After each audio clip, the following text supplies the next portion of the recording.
Bueno, continuamos. La siguiente ponente es la doctora María Teresa García Conesa. Es científico titular del Centro de Edafología y Biología Aplicada del Segura, CEBAS, del Consejo Superior de Investigaciones Científicas. Y su línea de investigación está englobada en el campo de la nutrigenómica y está enfocada principalmente al estudio de los mecanismos moleculares que se ponen en marcha en células y tejidos animales y humanos, así como en células bacterianas, en respuesta a la exposición a constituyentes bioactivos de la dieta. Ha trabajado combinando modelos celulares, animales y humanos con técnicas genómicas y análisis bioinformático para estudiar posibles efectos reguladores sobre la expresión génica. Y bueno, y aquí tenéis de qué nos va a hablar, ¿de acuerdo? Pues cuando quieras. Gracias. Bueno, primero gracias al colegio por invitarme y por darme la oportunidad de venir a contar aquí un poco el trabajo que desarrollamos en el CEBAS. Y bueno, gracias a todos vosotros por permanecer aquí todavía a estas horas. Y espero que la cronobiología os permita permanecer despiertos un ratito más mientras os cuento algunas de las cosas que creo que pueden ser de vuestro interés. A mí en algún momento pueden surgir también mis opiniones al respecto de todo esto, pero yo creo que está quedando claro en estas exposiciones que nos enfrentamos a una temática muy apasionante pero muy compleja, demasiado compleja para venir a tierra a hacer prescripciones y realmente a ser capaces de darle a las personas el consejo más acertado, lo cual no quiere decir que no estamos en el buen camino, que yo creo que sí. Lo que pasa es que concertar todos estos factores y todos estos aspectos de los que estamos hablando es complicado, y os lo voy a mostrar con ejemplos sencillos de investigación en el campo en el que nosotros trabajamos.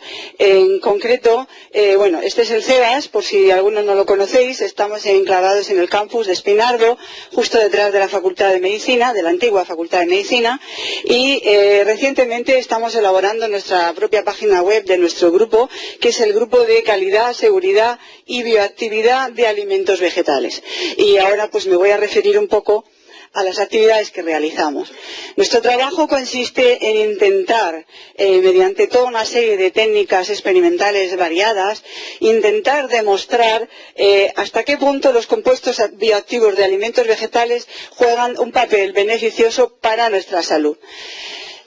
Fundamentalmente hacemos trabajo de caracterización y cuantificación, porque esto es lo primero que hay que saber, qué es exactamente lo que hay en lo que nos comemos y en algunos de los productos que estamos ingiriendo ya de forma bastante frecuente a lo largo de nuestras vidas. Y no solamente qué es lo que hay en el producto, sino qué es lo que pasa con él cuando no lo comemos. Este es el clásico ejemplo de los famosos antioxidantes que llevamos muchos años trabajando con ellos. Los antioxidantes, en lo que a mí respecta, en lo que a mi opinión y mi conocimiento respecta, existen en el laboratorio. Es decir, es verdad que son compuestos capaces de captar radicales y tienen actividad antioxidante de forma química, pero una vez que entran al organismo la historia es muy diferente, porque el aspecto metabólico juega un papel decisivo en la transformación de esas moléculas a otras que pueden o no pueden ejercer efectos antioxidantes dentro del organismo, y eso está por ver en la mayoría de los casos. La siguiente sección de nuestro departamento en la que yo me hallo más implicada es en el intentar desarrollar metodologías experimentales que nos permitan demostrar lo mejor que podamos esos efectos biosaludables de los que tantos estamos hablando en estos días. Y en los últimos años, algunos de mis compañeros están explotando el aspecto de la microbiota intestinal. Pido excusas por algunas de las diapositivas que voy a presentar, que repiten algunas de las cosas que ya se han dicho aquí hoy día, pero es que esto es así. La ciencia ahora mismo está encajada en esos temas y por lo tanto se repiten en la mayoría de las temáticas. Compuestos bioactivos.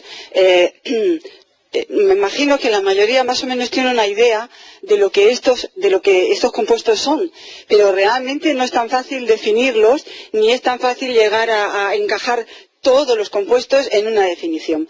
Pero a nivel científico, pues y a nivel también de la calle, podemos decir, incluye todos aquellos compuestos que aparecen fundamentalmente en alimentos vegetales, pero también en alimentos animales. Podemos hablar de algunos compuestos como los biopéptidos o como los DHA, que están también en grasas animales. Luego, no solamente en compuestos de origen vegetal, aunque yo me voy a referir fundamentalmente a ellos. Son compuestos que se encuentran en general en cantidades muy pequeñas en estos alimentos, en estos productos. Estamos hablando de cantidades inferiores o alrededor de los miligramos.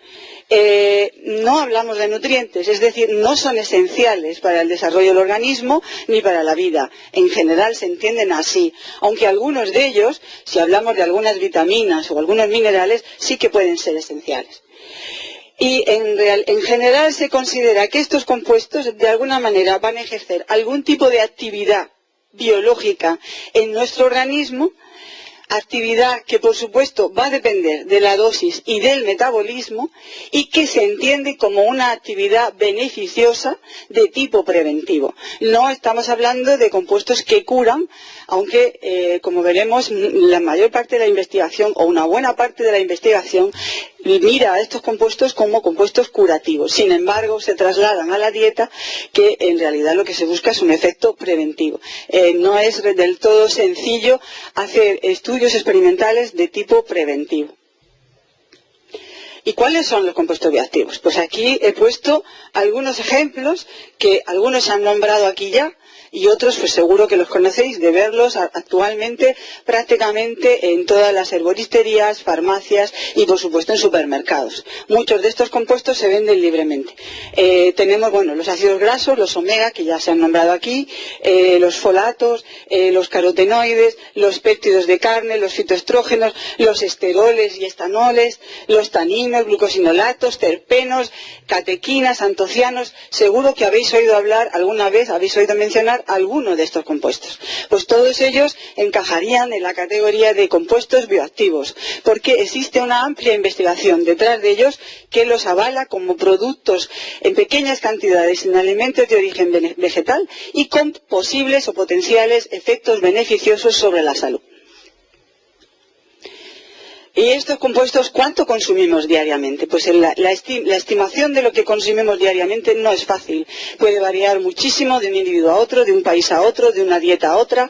Pero si nos basamos en una dieta habitual en este país de consumo de vino, café, zumos, frutas y verduras, cereales y aceite de oliva, estamos hablando de una consumición diaria de varios cientos de miligramos, lo cual es bastante importante. Si además ahora tenemos en cuenta la enorme cantidad de productos nutracéuticos, de extractos o suplementos, así como los que aparecen en algunos alimentos funcionales, es muy posible que muchas personas estén consumiendo del orden de gramos de estos compuestos al día, lo cual no es nada desdeñable. ¿Qué pasa cuando nos comemos estos compuestos? Yo me voy a referir aquí al metabolismo general. El metabolismo de estos compuestos es en general bastante conocido y ha sido diseñado y analizado para la mayoría de ellos o para muchos de ellos. En general, de esos miligramos o gramos al día que comemos, cuando llegan al intestino delgado empiezan a sufrir el primer metabolismo, el metabolismo de fase 1, y una porción es absorbido y llega al hígado, donde continúa ese metabolismo de fase 1 y fase 2 y se transforman en una serie de metabolitos que son mucho más solubles, circulan libremente por el torrente sanguíneo y pueden llegar a la mayoría de nuestros tejidos antes de ser eliminados en el riñón. La mayoría de estos metabolitos, estamos hablando de concentraciones muy bajitas en plasma, pero una ingesta diaria continuada de estos compuestos puede mantener un nivel micromolar de estos compuestos en plasma, que también es bastante importante. Y además pueden permanecer en el organismo pues el orden de 24 a 48 horas. Eso si dejamos de consumirlos. Si los consumimos diariamente, pueden estar en nuestro organismo casi diariamente. No obstante, la mayoría de esos compuestos no se absorben.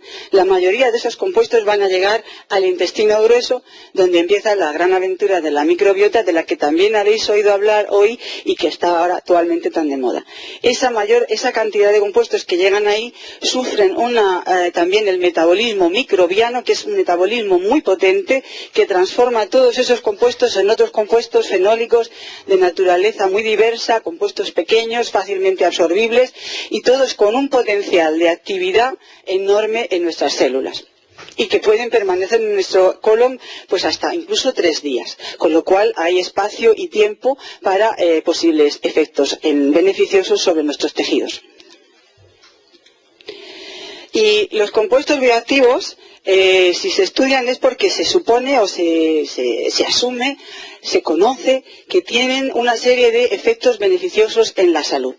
Existen, aparte, toda esta historia se inició hace mucho tiempo con los estudios epidemiológicos que relacionaban el consumo de los alimentos de origen vegetal con efectos beneficiosos en la salud, protección frente al desarrollo de enfermedades en determinadas poblaciones. A raíz de ahí comenzó la investigación en todos estos compuestos que aparecían en los alimentos. En ese momento empezaron a hacerse montones de estudios preclínicos, los estudios que llamamos estudios de laboratorio, bien con células en cultivo, bien con modelos animales muy diversos. Todos esos modelos, de los cuales podéis encontrar en la literatura científica miles y miles de artículos, avalan que estos compuestos ejercen algún tipo de actividad en nuestro organismo que resulta beneficiosa. En la actualidad también podemos hablar ya de ensayos clínicos a los que me voy a referir un poquito después. Ensayos clínicos ya se van haciendo también, no llegamos al orden de miles, y esos ensayos clínicos actualmente tienen bastantes limitaciones, como comentaré más adelante. Pero bueno, ya se están haciendo también. En general, estos compuestos se les atribuyen propiedades diversas. Se les dice que son en general antioxidantes, ya lo he comentado, con todas sus limitaciones. Se dice que son en general compuestos con efectos antiinflamatorios generalizados. Esos efectos se traducen en efectos neuroprotectores y protectores de la salud gastrointestinal, incluidas las propiedades anticancerígenas, a las que no me voy a referir aquí porque es un tema muy complicado y daría para otras varias charlas. Me voy a referir más a todo este otro tipo de propiedades que también se le atribuyen a los compuestos bioactivos de alimentos vegetales. En general, existen numerosos estudios que avalan que son capaces de ayudar a regular y controlar la obesidad, la resistencia insulínica, la hipertensión, los niveles de lípidos en sangre, y que por lo tanto son alimentos, son productos, son compuestos que pueden ayudar a prevenir las enfermedades crónicas de las que hemos estado hablando aquí todo el día. De todos los compuestos, hay muchos compuestos. Si miráramos a la literatura, pues hay miles y miles y miles de trabajos sobre la mayoría de los compuestos que he puesto en la gráfica anterior. He elegido el té verde y la epigalocatequina porque me resultaba más sencillo encontrar ejemplos de todas las cosas que quería contar hoy aquí. El té verde es una bebida que está categorizada pues como un producto muy saludable, y los extractos derivados de té verde, y en particular por su contenido en este compuesto que hay aquí, que es la epigalocatequina galato, que es el más abundante en el té y el que se considera uno de los compuestos más bioactivos del té. Pues todos esos estudios que hay sobre este extracto de té o la epigalocatequina en modelos preclínicos avalan que este compuesto ayuda a reducir el peso corporal, reduce la inflamación, la presión arterial, mejora la sensibilidad a la insulina y la glucosa y mejora el metabolismo lipídico. Eso está avalado por los estudios preclínicos en animales y en células. Podéis encontrarlo montones de ellos.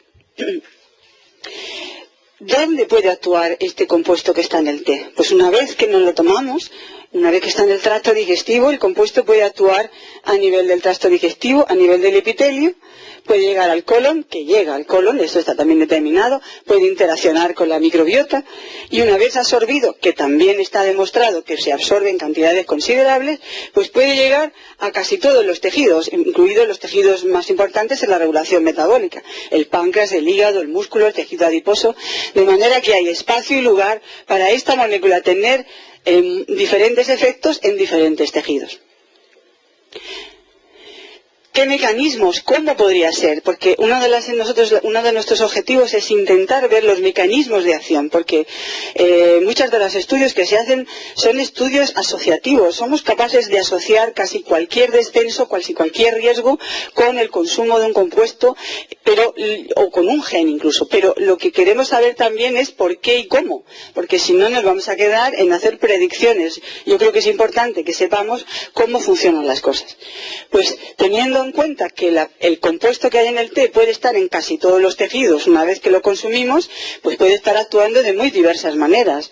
Por ejemplo, en el intestino, y todo esto está avalado por estudios, como digo, sobre todo preclínicos, la epigalocatequina galato y extractos de té pueden interferir con la digestión. De hecho, inhiben la actividad enzimática de muchas enzimas digestivas, de las lipasas y de las amilasas y de las glucosidasas, con lo cual pueden tener un efecto en el proceso de digestión y absorción de nutrientes que a su vez repercutiría en la cantidad de nutrientes que llegan a la microbiota y también en la cantidad de nutrientes que absorbemos.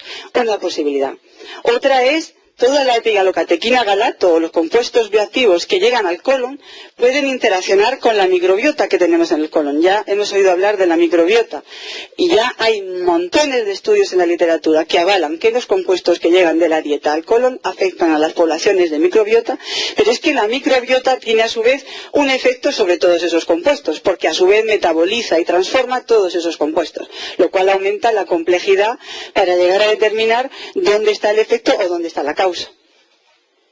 Pero evidentemente cualquier efecto que tenga esos compuestos en la microbiota va a tener un efecto en la captación de energía por la microbiota y en la producción de metabolitos microbianos, tales como por ejemplo los ácidos grasos de cadena corta, que son esenciales en el desarrollo del epitelio y en muchísimas funciones relacionadas con la inflamación. Pero es que la epigalocatequina galato y los compuestos bioactivos de la dieta también entran al organismo y también pueden llegar a todas nuestras células y tejidos, o a muchas de ellas. Y cuando llegan allí, pueden tener un efecto modulador en la actividad de las células. Y ahí es a lo que yo me voy a referir porque es una de las líneas de investigación que desarrollamos en nuestro grupo, intentando desvelar qué es lo que pasa cuando estos compuestos llegan a nuestras células, cómo pueden estar actuando para ayudarnos a prevenir las enfermedades o a regular nuestro metabolismo. Pues una de las teorías, una de las hipótesis y que entran dentro de lo que llamamos la nutrigenómica es que estos compuestos cuando llegan a la célula, bien sea a través de receptores, bien sea a través de rutas bioquímicas dentro de la célula, de alguna manera van a llegar a influenciar los mecanismos de expresión de genes. Y esta es una de las bases de los trabajos de nutrigenómica que se están haciendo, tanto a nivel de nutrientes como a nivel de estos compuestos, que ya hemos dicho que no consideramos nutrientes, ¿vale? De alguna manera, estos compuestos pueden ayudar a regular la expresión de los genes. Si eso es el mecanismo o no, está por ver, pero eso puede estar ocurriendo, es la hipótesis. La expresión de los genes, también lo hemos visto aquí, lo hemos hablado de ello. Yo me he permitido poner esta diapositiva sencilla para recordarla, aunque me imagino que todos vosotros lo sabéis. Bueno, el proceso de transcripción es rápido, ocurre del paso del DNA a RNA, esto es un proceso realmente rápido, ocurre en minutos, por eso es sencillo, o es mucho más sencillo estudiar la expresión de genes que la expresión de proteínas. Las proteínas pueden tardar horas e incluso días en sintetizarse, con lo cual es más costoso determinar cambios en respuesta a un tratamiento. Las respuestas génicas se producen de forma rápida y son más fáciles de detectar. Pero, ¿y por qué estudiamos esto? Pues porque en general cualquier cambio que se produzca en la expresión de genes, los inducidos supone un aumento del ARN mensajero o los reprimidos una disminución, y analizando estas variaciones podemos intentar desvelar qué cambios se están produciendo en la célula, qué tipo de mecanismos ha puesto la célula en marcha en respuesta a la presencia de un determinado compuesto, como los compuestos bioactivos. Esto vale igual para cualquier fármaco o droga o molécula que entra en una célula.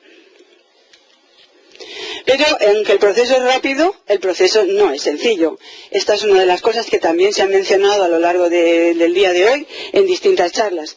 Desde el principio de la cromatina, los cromosomas sabéis que son unas estructuras muy compactas, donde tenemos el ADN metidito en unas estructuras muy muy cerradas, que son la cromatina, que es debido al empaquetamiento de nuestro ADN en unas proteínas que también se han nombrado hoy aquí, las histonas. Ese empaquetamiento hace que una molécula que el del ADN, que mide aproximadamente 2 metros, pueda meterse en un núcleo y ocupar un tamaño de unas pocas micras, con lo cual la regulación y los genes están ahí metidos.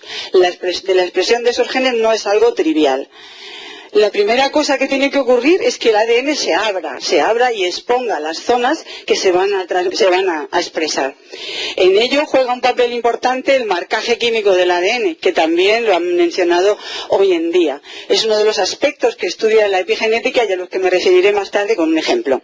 Pero es el primer paso. Una vez que el ADN está abierto y preparado para la expresión de los genes, hace falta que concurran un montón de proteínas reguladoras que constituyen los factores de transcripción, que son los que se enganchan al ADN e inician la expresión de un gen. Este proceso no es nada sencillo, son muchas proteínas las que hacen falta que se ensamblen en los puntos adecuados del ADN para empezar la expresión de un gen. Pero es que una vez que el ARN mensajero está preparado y ha sido sintetizado, el proceso no acaba sino de empezar. A partir de ahí el ARN mensajero tiene que ser procesado. Ese procesado es muy complejo hasta que da lugar a la molécula madura final. Sufre procesos de cortado, de edición, de ensamblaje, hasta dar lugar a la proteína, o sea, a la molécula que va a dar lugar a la proteína definitiva. Esa molécula madura que sale al núcleo no está aún todavía finalizado el proceso de regulación, porque ahora sabemos, y también lo han dicho esta mañana, tenemos un montón de moléculas de ARN no codificantes que están pululando por el citoplasma de las células y que tienen una función reguladora aparentemente muy importante. Son todos los ARNs que llamaban basura, pero son ARNs entendidos ahora como ARNs reguladores. Son ARNs de cadenas muy cortitas, de unos pocos nucleótidos, ahora mencionaré todos ellos también en un ejemplo, y que tienen funciones reguladoras en la expresión de los genes tan importantes que todo ello hace que para llegar a un ARN mensajero final que va a dar lugar a una proteína hay que pasar por un proceso muy largo de producción y de procesado. Entonces, cuando hablamos de que la nutrigenómica es la ciencia que estudia el efecto de la dieta en los genes, de los nutrientes en los genes o de los compuestos que hay en la dieta en los genes. Espero en esta charla que os deje claro que los estudios son más fáciles de hacer que de comprender y de llegar a un efecto final. Pero lo cierto es que se pueden hacer y que realmente se están haciendo muchos estudios para ver si es cierto y cómo que los compuestos de la dieta afectan a la expresión de nuestros genes. Y hablaremos un poquito de esa nutrigenómica y también se ha nombrado aquí de la nutriepigenómica, porque los compuestos de la dieta parece ser que también pueden afectar al marcaje epigenómico, al marcaje del ADN. O sea que la cosa se complica. Os voy a poner primero, me voy a referir casi todo el tiempo a la epigalocatequina galato, a los extractos de té, para hacer un barrido de todas las posibilidades que tienen estos compuestos. Pero se pueden aplicar a casi todos, si no a muchos de los compuestos bioactivos que se están estudiando hoy en día. Y me voy a referir primero a estudios preclínicos, a los sencillos, a los que dan resultados. Este es uno de los más sencillos y como este hay miles en la literatura.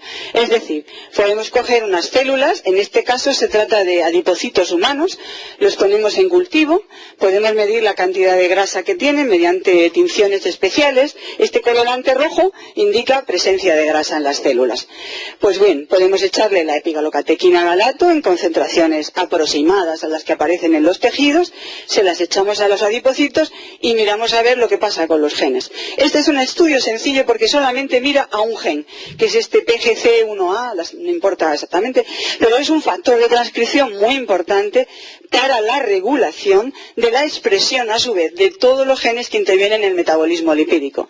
Y resulta que cuando le echamos epigalocatequina galato a estas células, aumenta de forma importante, se duplica la expresión de este gen. Luego es un signo de que es posible que cuando este compuesto en nuestro organismo llegue al tejido adiposo, podría estar produciendo este efecto. Este estudio, pues, se complementa con otros en los que, por ejemplo, pues evidentemente sí que se ve, no solamente se trata de ver si el gen se afecta, sino si las células les está pasando algo. En este caso, la epigalocatequina galato, pues se ve que lo que ocurre es una disminución de la acumulación de grasa en los adipocitos. O sea, algo está haciendo ese compuesto, está afectando a la expresión de los genes y eso está haciendo que las células estén respondiendo de esta manera. Pero es que además Esto es una repetición, en ese sentido, aquí está la inducción de ese factor de transcripción. Bueno, pues luego han estudiado todos estos genes, no importa, pero son todos genes relacionados con el metabolismo lipídico en el tejido adiposo, y efectivamente todos estos genes aparecen inducidos una vez, o casi todos, una vez que se ha tratado las células con la epigalocatequina. Luego, parece in vitro, en las células el compuesto tiene efecto. Hablando de epigenética, he dicho antes que también tiene un papel fundamental en la regulación de la expresión de genes. Uno de los marcajes más estudiados, no el único, pero uno de ellos, es el de la metilación de la citosina del ADN. En el ADN aparecen zonas, islas de ADN, con muchas citosinas seguidas que están marcadas por el metilo en esta posición. Bueno, pues esta reacción ocurre a partir con el concurso de una serie de enzimas que son metiltransferasas, que eso es lo que hacen. Le ponen metilos a la citosina.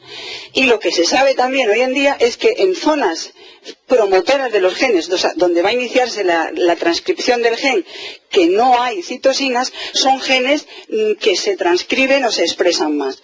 Mientras que zonas donde la zona promotora, donde se va a iniciar la expresión, hay una acumulación de citosinas metiladas, isletas de citosinas metiladas, se inhibe la expresión del gen. Esto está muy relacionado con el cáncer, donde aparecen uno de los marcadores, uno de los estudios que se hacen en tejidos tumorales, es la presencia de las PPGIs, las metiladas, en las zonas de expresión de oncogenes y de supresores de tumores. En general, ese es el mensaje. Las zonas del ADN más metiladas corresponden con genes más inactivos. Las zonas más activas son zonas menos metiladas. Pues bien, algunos estudios empiezan a indicar que estos compuestos también podrían estar afectando a la metilación de nuestro ADN. Por ejemplo, pues de nuevo la epigalocatequina galato, este es un estudio hecho en células cancerosas ELA, pues lo que se ha visto es que al tratar las células con este compuesto, disminuye la actividad de la metiltransferasa, de la enzima que metila la citosina. Y además, entonces se van a estudiar una serie de genes, yo he cogido uno aquí solo para la diapositiva, pero lo que hacen es estudiar las zonas metiladas y no metiladas en ese gen. Supongamos este gen, el RAR, este es el gen normal. Entonces, esta es la zona donde se va a iniciar la transcripción y estas son las zonas metiladas. Bueno, pues al tratarlo con la epigalocatequina, inhibir la metiltransferasa, lo que hace es que aparecen menos zonas metiladas y más zonas demetiladas. De manera que si el gen estaba así, el gen aparece después así.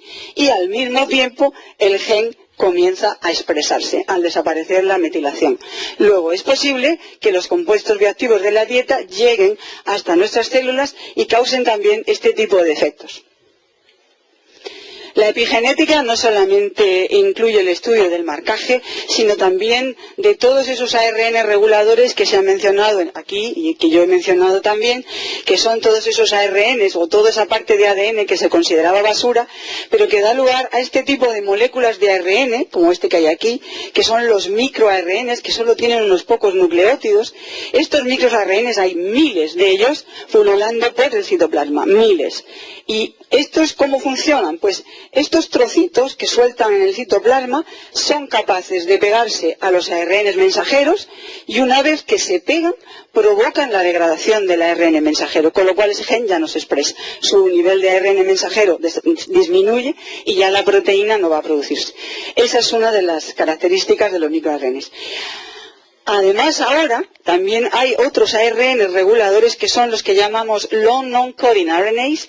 Estos tienen unos poquitos nucleótidos más. Estamos hablando de 200 a 300, pero tampoco codifican proteínas y ahora se sabe que son capaces de formar complejos con la proteína, en particular con las proteínas de los factores de transcripción, con lo cual también van a intervenir en la regulación de la expresión de los genes. O sea, los complejos mecanismos de regulación de la expresión de los genes.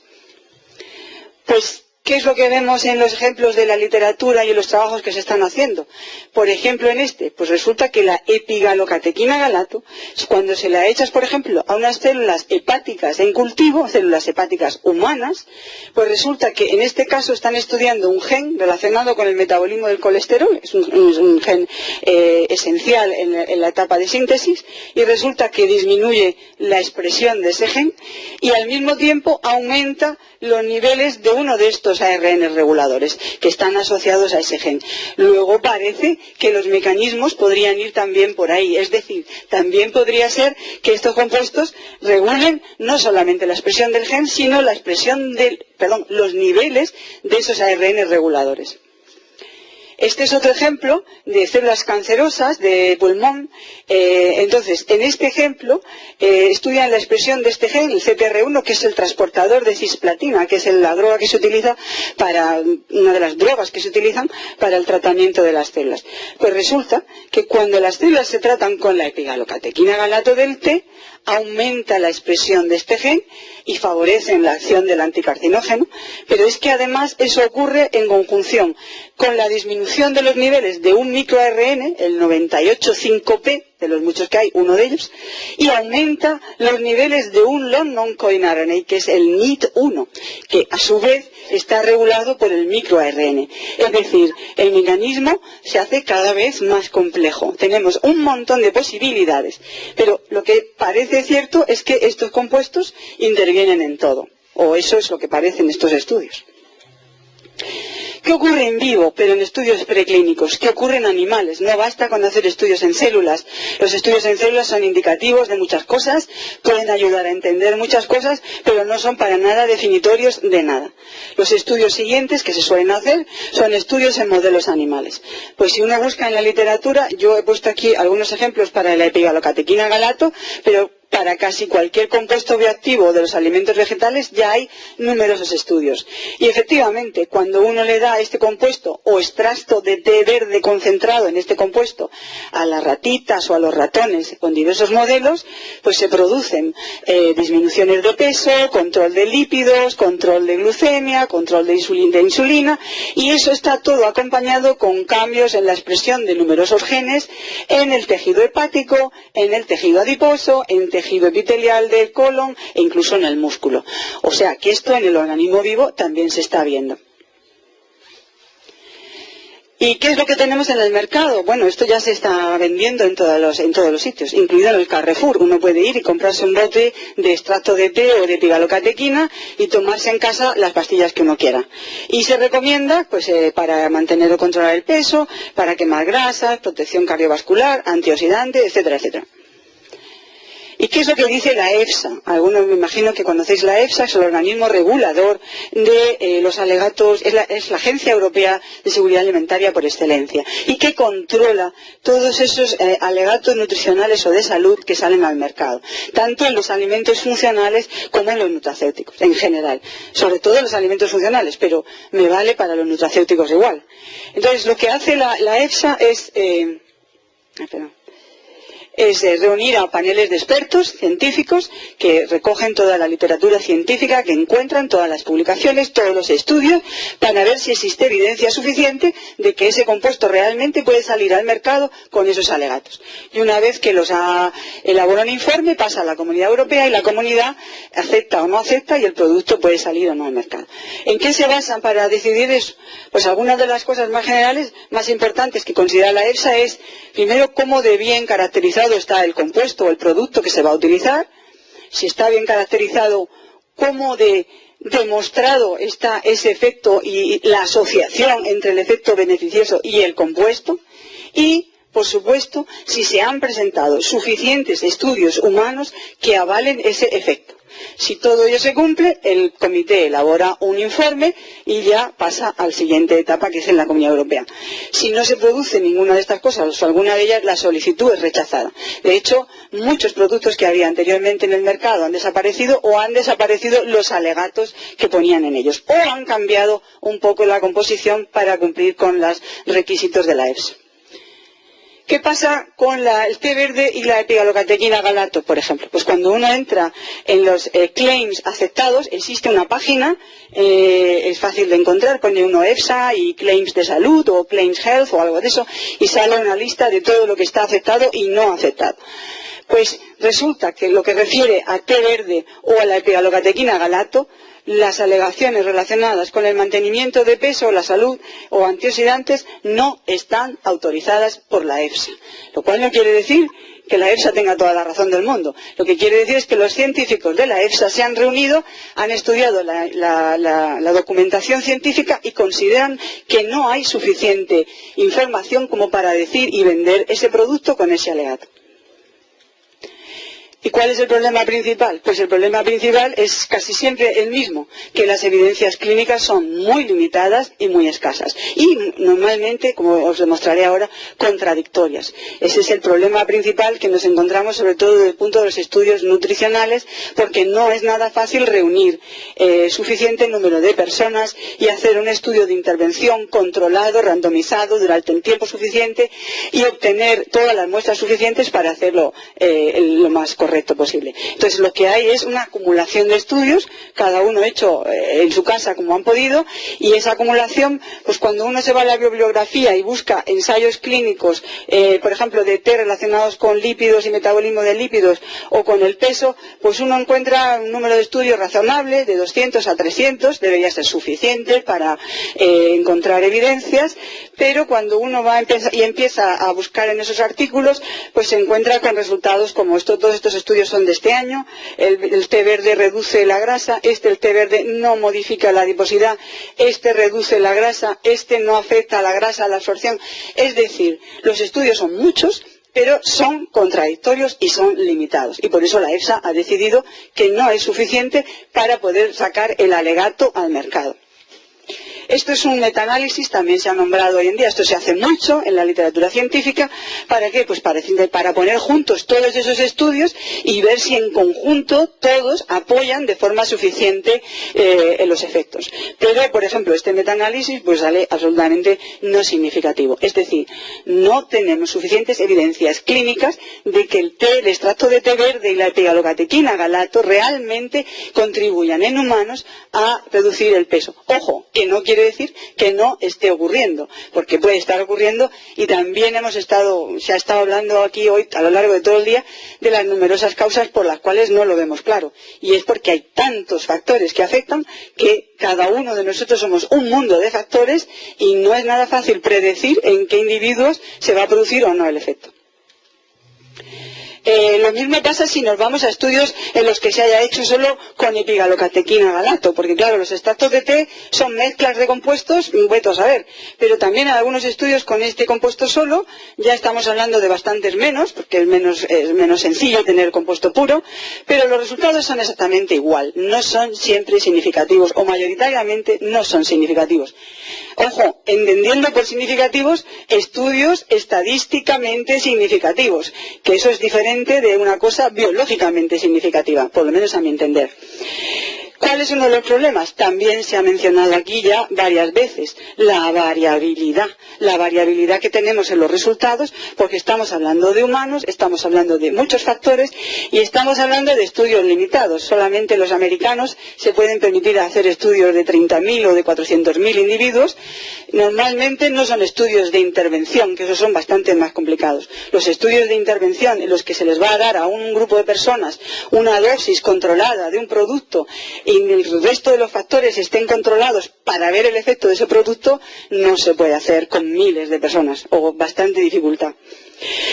Lo que sí está claro es lo de la variabilidad, ya lo han dicho varias veces y aquí pues lo vemos otra vez. Estas barras de error pues no nos permiten ver diferencias en el consumo de este compuesto de la epigalocatequina frente a un placebo. O sea, parece que baja el peso, parece que baja más con el compuesto, pero no podemos decir que eso sea significativo, luego no podemos verdaderamente avalarla. Y si ya nos vamos a mirar a estudios que intenten ver los mecanismos de este compuesto en los humanos, es decir, ¿realmente estos compuestos en nuestros tejidos afectan a la expresión de nuestros genes? Porque una cosa es verlo en las células es casi instantáneo. Tú cualquier cosa que le eches a las células, en el laboratorio, en el incubador, las células casi siempre van a responder de una manera u otra. En el organismo vivo tenemos muchas cosas, tenemos el metabolismo, tenemos muchos factores, tenemos la microbiota, tenemos mil cosas, no lo sabemos. Y de hecho, además, también es mucho más difícil hacer un estudio y intentar controlar o determinar un efecto en la expresión de un gen en un tejido humano, por razones obvias. Obtener tejidos humanos en las mejores condiciones y en cantidades suficientes, pues es también bastante difícil. Con lo cual estamos hablando pues de muy poquitos estudios. No obstante, hay algunos, y los pongo para que veáis que se intentan hacer. Por ejemplo, este es un estudio hecho en voluntarios sanos, son 9 hombres y 15 mujeres, o sea, el número de voluntarios es ridículo realmente, porque estamos hablando de unos poquitos, pero bueno, esto es lo que se puede hacer. Se les dan unas capsulitas de extracto verde conteniendo la epigalocatequina durante unos días, y luego pues se toman biopsias de tejido adiposo, es decir, podemos realmente estudiar los genes en el tejido adiposo humano. Y bueno, pues se obtienen algunos resultados que no voy a entrar en ellos porque yo no me fiaría mucho, unos resultados en pocos individuos, incluso algunos salen significativos estadísticamente, pero bueno, lo que sí está claro es que la variabilidad es muy grande. Este es otro parecido, son 30 hombres, en este caso se le da la epigalocatequina durante 14 días y se le da hasta 900 miligramos al día de este compuesto para ver si se cambia algún gen. En este caso consiguen biopsias de tejido muscular. Y bueno, pues está mirando un gen en particular que está relacionado con el metabolismo proteico y bueno, pues ven aquí unos cambios en los genes, pero al final resulta que no pueden ver nada porque si la variabilidad es alta en otros marcadores, la variabilidad en la expresión de un gen es enorme. Bueno, esto es un poquito para remarcarlo. La variabilidad es tan grande que podemos encontrar, por ejemplo, estos son unos genes que hemos estudiado en tejido de colon humano y bueno, pues desde pacientes en donde prácticamente no se expresa el gen, esto es en tejido sin tratar ni nada, simplemente la expresión de un gen desde un individuo hasta otro puede cambiar hasta 100 veces en este caso, o puede cambiar solo 10 veces, o puede cambiar muy poco o puede cambiar mucho, o puede cambiar dependiendo del estado del individuo, puede cambiar dependiendo de la hora del día, puede cambiar por tantas cosas que ver cómo vamos a estudiar los cambios de la expresión de un gen en tejidos humanos por el consumo de un compuesto, pues resulta bastante complicado. Una de las causas por las cuales nosotros, en colaboración con otros países de Europa, formamos parte de una red que un poco lo que intentamos hacer es analizar todos esos resultados científicos de la literatura para intentar ver cuáles son los factores más importantes que afectan a nuestra variabilidad. Ya está claro que la variabilidad es una de las cosas que tenemos que entender si queremos llegar a hacer una nutrición personalizada o una farmacología personalizada o unos tratamientos personalizados. Los factores también se han nombrado aquí a lo largo del día. Se ha nombrado la cronobiología, se ha nombrado la microbiota, se ha nombrado el sexo, el género, la edad, los hábitos, el estado de salud y por supuesto la genética. Y todos estos factores influyen tanto en nuestro metabolismo y biodisponibilidad, o sea, van a afectar a lo que absorbemos y van a afectar a cómo respondemos a lo que absorbemos. Por lo tanto, ya podéis imaginar la complejidad de demostrar un efecto en vivo en humanos de estos compuestos. Y esta es la red en la que estamos participando, se llama Positive, podéis encontrarla en la web, podéis echar un vistazo a todos los investigadores y a todo el tipo de trabajo que estamos haciendo, publicamos los trabajos y todos los informes que vamos realizando. Entonces entramos ahora, de todos esos factores, uno de ellos, yo me voy a referir a unos cuantos ejemplos de los factores genéticos, que por supuesto ya se han mencionado aquí, ya se ha visto alguno de ellos y también afectan a la respuesta al consumo de los compuestos bioactivos. Ese es el término, ese es el ámbito de la nutrigenética aplicado al mundo de los compuestos bioactivos. La variabilidad genética no la voy a explicar, ya la han contado aquí, las variantes genéticas que aparecen en nuestro organismo son múltiples.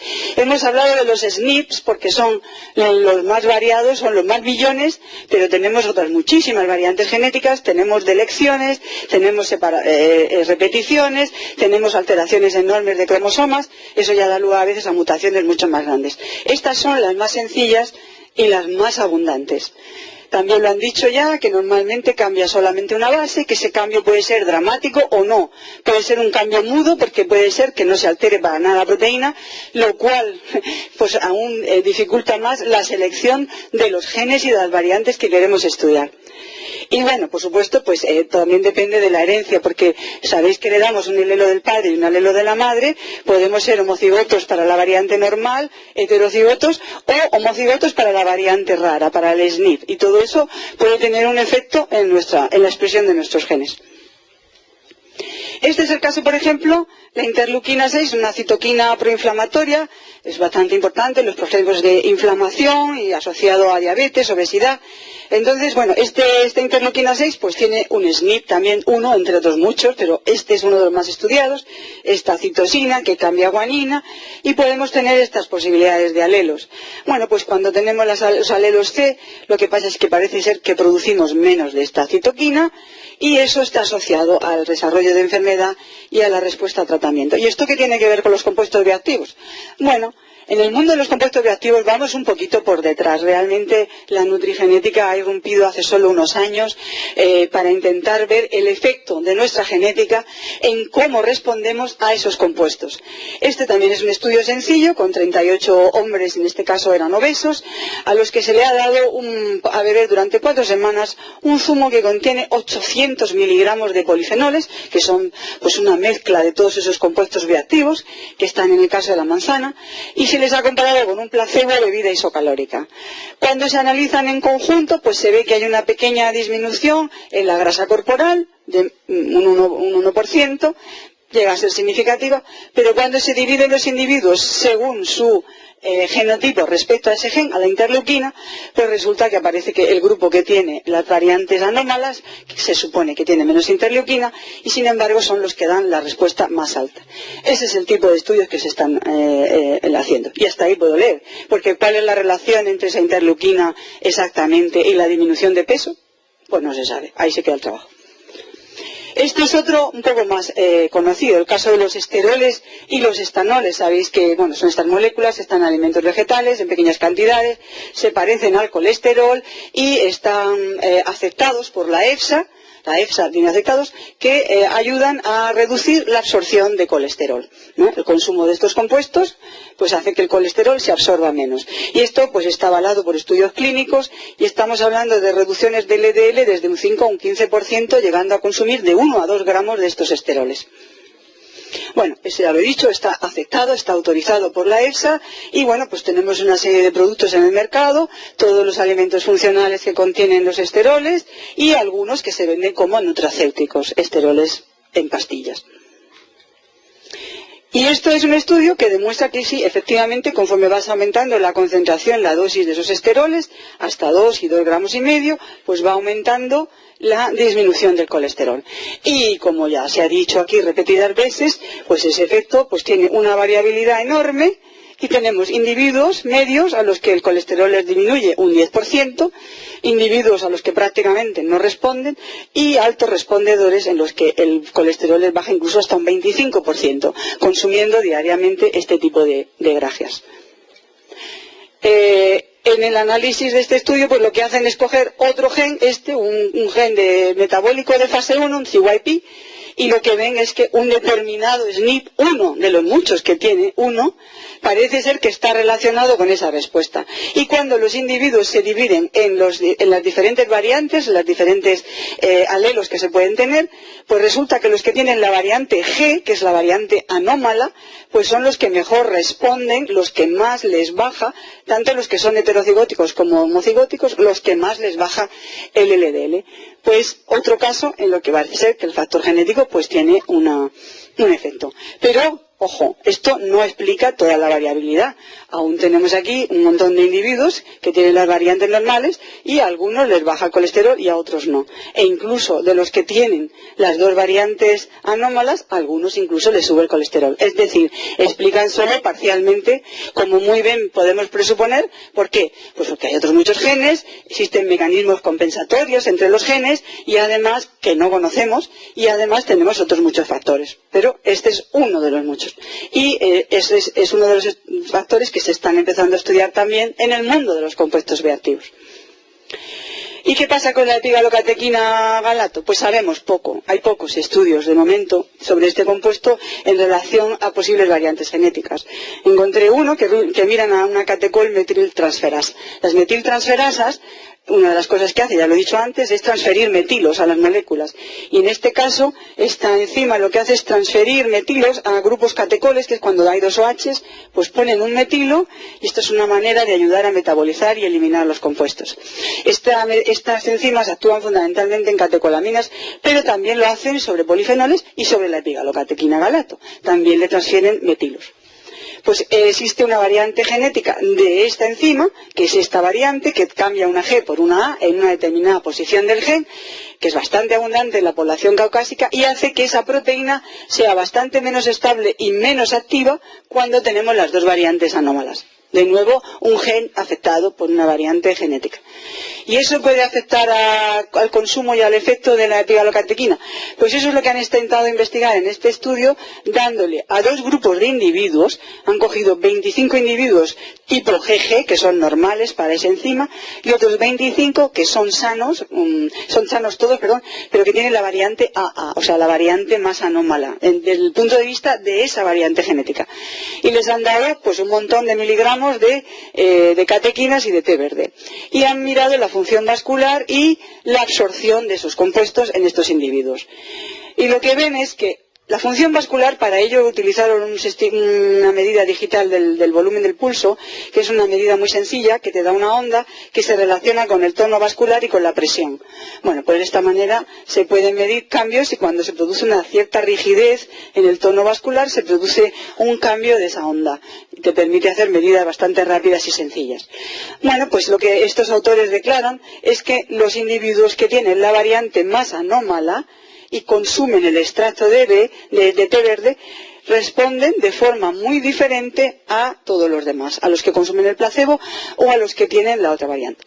Con lo cual, bueno, pues lo único que están diciendo es que parece que esa enzima y esa variante podría contribuir de alguna manera a la respuesta al extracto de té. Respecto a si eso tiene que ver o no con la cantidad que han absorbido o de si son capaces de absorber el compuesto, que es esencial para que tenga un efecto, pues lo que ven es que realmente no existe diferencia ni en la absorción de la epigalocatequina, ni en la formación del compuesto metilado, ni en la absorción del compuesto metilado. O sea que las cosas deben de ir por otro camino. Pero lo he puesto como ejemplo del tipo de estudios que se están haciendo en el mundo de los compuestos bioactivos para intentar avanzar en el entendimiento, en la medida de lo posible, de cómo estos compuestos pueden ayudarnos a mejorar nuestra salud. Este otro estudio, pues ya es un poquitín más avanzado, más reciente. Este está hecho con licopeno, con puré de tomate. Estos son individuos sanos. Y esto un poco se ha mencionado antes. Muchos de los estudios, lo más fácil es coger un gen, 2 genes, 3 genes. Le mido una variante, le mido otra, de las que ya están descritas, que hay muchas. Otra posibilidad es coger los individuos y genotiparlos para todos los genes, todas las variantes, y buscar la mejor asociación entre variantes y respuesta. Y aquella asociación entre variantes y respuesta es la que me va a permitir a mí predecir cuál es el individuo que responde mejor y el individuo que responde peor. En este caso lo que miran es a la absorción del licopeno, que también existe una gran variabilidad, hasta 20 veces diferente desde un individuo hasta otro. Y lo que ellos hacen es decir que han encontrado 28 variantes en otros tantos genes que explican aproximadamente el 70% de esa variabilidad. Y esos genes, algunos, no todos, están implicados en transporte y metabolismo de lípidos. Pues esa es la respuesta que dan. Es decir, sí que es verdad que las variantes genéticas tienen un efecto en la respuesta que nosotros vamos a tener al compuesto, en lo que vamos a absorber y en cómo vamos a responder, pero todavía falta un largo camino para entender exactamente, si es que queremos entenderlo. Podemos quedarnos simplemente en encontrar la respuesta asociativa y decir, estos son los individuos que mejor responden y ya está. Pero si queremos entender realmente lo que está pasando, pues va a costar un poquito más de tiempo. Entre otras cosas porque los factores genéticos, como yo creo que ya ha quedado claro aquí, son solo uno más, no es el único. Hay otras muchas cosas que intervienen que también se han mencionado aquí. Y entre ellas, pues una es la microbiota. Yo creo que esta mañana también ha quedado claro que la microbiota juega un papel fundamental en nuestro estado de salud y en el estado metabólico y en la ganancia o pérdida de peso y la obesidad. Y si eso es así, nos enfrentamos desde el punto de vista de los genes a un mundo todavía más complejo. Porque si nuestro genoma si nuestro genoma tiene aproximadamente un ridículo número de unos 20 o 20 y pico mil genes, el metagenoma, que es el de la microbiota que habita en nuestro colon, estamos hablando de varios millones de genes con sus millones y millones de variantes genéticas. Y eso es lo que tenemos que llegar a entender para estudiar el efecto de los compuestos. ¿Por qué? Porque los compuestos bioactivos llegan al colon y también podrían estar haciendo un efecto en la microbiota de nuestro colon. Y como ejemplo pongo este porque no he encontrado muchos. Ojo, si he encontrado efectos, si hay muchos estudios ya que avalan, en animales sobre todo y algunos en humanos, que el consumo continuado de algunos de estos compuestos hace o provoca cambios en la población de bacterias. Esto ya está casi en todos los artículos, con casi cualquier cosa que le eches al intestino de forma continuada. Las bacterias responden, las poblaciones de bacterias se mueren y cambian. Otra cosa es lo que le ocurre a los genes. No he encontrado un solo ejemplo que mirara, porque estamos en etapas tempranas, a por ejemplo el efecto de este compuesto en la expresión de genes bacterianos de la microbiota del colon. Ya llegarán. Pero ¿tienen efecto? Pues deben de tenerlo. Este es un ejemplo sencillo en el que utilizan la epigalocatequina para tratar esta bacteria, que es la Streptococcus mutans. Es una bacteria que está presente en la boca, que está relacionada con la caries, y bueno, el estudio que hacen es un estudio de adhesión, miran la adhesión de la bacteria a unas placas, y entonces ven que cuando añaden la epigalocatequina a las bacterias, la adhesión disminuye. Estas son las bacterias teñidas, pues conforme van aumentando la cantidad del compuesto, va disminuyendo la adhesión. Pero no solamente disminuye la adhesión, sino que miran a unos genes de estas bacterias, que son las glucosiltransferasas, que son las que dan lugar a los polisacáridos que están implicados en la adhesión de bacterias, y efectivamente en presencia de la epigalocatequina galato ese gen disminuye su expresión. Luego existe espacio y lugar para que estos compuestos regulen la expresión de los genes, o activen o induzcan o modulen o cambien la expresión de los genes de las bacterias, con lo cual existe otra posibilidad enorme de mecanismos de acción de estos compuestos. Con, por supuesto, cualquier efecto en la microbiota después repercutirá también en la salud de nuestro organismo. Luego es otra vía de acción de estos compuestos. Entonces yo aquí he querido un poquito resumir todo. Aquí he puesto la epigalocatequina, pero aquí podemos poner casi cualquier compuesto bioactivo de los que hemos mencionado, de los polifenoles, de los terpenoides, de los folatos, de los fitoestrógenos que están en los alimentos vegetales. El metabolismo es esencial, pero muchos de ellos se absorben, llegan a nuestros tejidos y a nuestras células, pueden alterar la expresión de los genes en nuestras células a través de diversos mecanismos, todos ellos muy complejos, incluyendo los mecanismos reguladores epigenéticos. Pueden llegar a nuestras bacterias con una doble interacción metabólica muy importante y que está todavía por investigar. Y en las poblaciones bacterianas no solo van a cambiar la población de bacterias, sino también pueden modular la expresión de los genes de nuestras bacterias. Todo ello puede concurrir en la respuesta que van a hacer nuestras células al consumo de esos productos. Pero es que además están aquí los factores genotípicos de cada individuo para modular esa respuesta. Así es un poco como yo lo veo, lo cual quiere decir que llegar a una recomendación final de epigalocatequina para una serie de individuos, pues va a ser un proceso complejo. ¿Por qué? Pues porque quedan muchísimas cosas por responder, muchísimas cosas que aún no entendemos. Todos estos efectos, todos estos mecanismos que he nombrado, ¿se ocurren a la vez? ¿O son todos relevantes? ¿O qué es lo más relevante? ¿El efecto sobre la microbiota? ¿El efecto sobre el genoma? ¿O es más relevante el efecto de nuestros genotipos sobre la expresión de nuestros genes? Eso está por saber. De hecho, no se sabe ni siquiera cómo ocurre en algunas enfermedades. Cuando conozcamos bien las patologías, también podremos ver un poquito mejor cómo afectan estos compuestos. ¿Qué genes y qué genotipos vamos a estudiar? ¿Cuáles? Porque hay millones. Pues los estudios asociativos a gran escala irán dando la respuesta, pero es que hacer estudios asociativos con miles de personas, pues, y además intervencionales con el consumo de un determinado producto, pues no son triviales. Y, por supuesto, estudiar y entender el fundamento biológico, qué es lo que está pasando realmente, si queremos saber lo que pasa. Y eso solamente hablando de genes. No he mencionado las proteínas, ese es otro mundo, porque una vez que se forma la proteína a través del gen, tenemos otros tantos, si no más, mecanismos reguladores de la actividad de las proteínas que podrían aún complicar mucho más el el dibujo. Entonces, solamente decir que realmente hasta ahora en este mundo los estudios en humanos son bastante preliminares y que, por supuesto, hacen falta mucho más, estudios aún mucho más complicados, mucho más extensos y que podamos luego, por supuesto, validar y replicar a miles de individuos, porque realmente estudios en pocos individuos de momento no están dando la respuesta, ni unos pocos ni una conjunción de varios de ellos. Y solamente quiero agradecerles su atención y no haberse dormido. Lo siento.